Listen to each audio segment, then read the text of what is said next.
Je suis officiellement accrédité pour le Grand Prix de Hongrie et c'est dingue. Si tu veux suivre les coulisses, abonne-toi. Et on va aller s'intéresser en Hongrie à la F2 et à la F3. C'est l'antichambre de la Formule 1, clairement. Les futurs champions du monde de la F1, ils sont actuellement en F2 et en F3. Et nous avons 4 Français en Formule 2 et en Formule 3.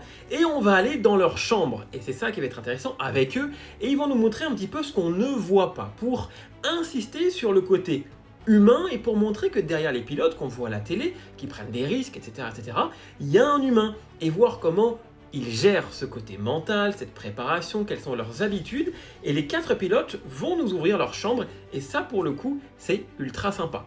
D'ailleurs, qu'est-ce que tu aimerais que je leur pose comme question, parce que je vais être avec eux, chacun avec pendant une vingtaine de minutes grosso modo, je vais être avec chacun des pilotes français, tu voudrais que je leur pose quoi comme question?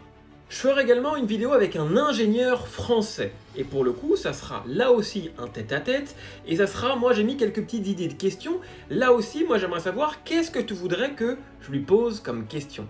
Dans ces vidéos, je vais te montrer un peu autre chose que les pilotes. Et c'est en ça où on va également aller voir un mécanicien. Lui aussi, il sera français. Et quelles questions tu aimerais que je lui pose? Il y a un petit bonus et je croise les doigts. J'espère que je vais pouvoir te faire cette vidéo ou du moins te montrer ça. Comment changer un pneu en F2 ou en F3 et que moi je prenne la place, vous savez, de ces mécaniciens qui font un travail incroyable. Et j'aimerais vraiment te montrer leur entraînement et comment on change un pneu. C'est ultra intéressant. Tu le sais, en F1, il y a beaucoup de Français. Et bien en F2 et en F3, c'est exactement pareil.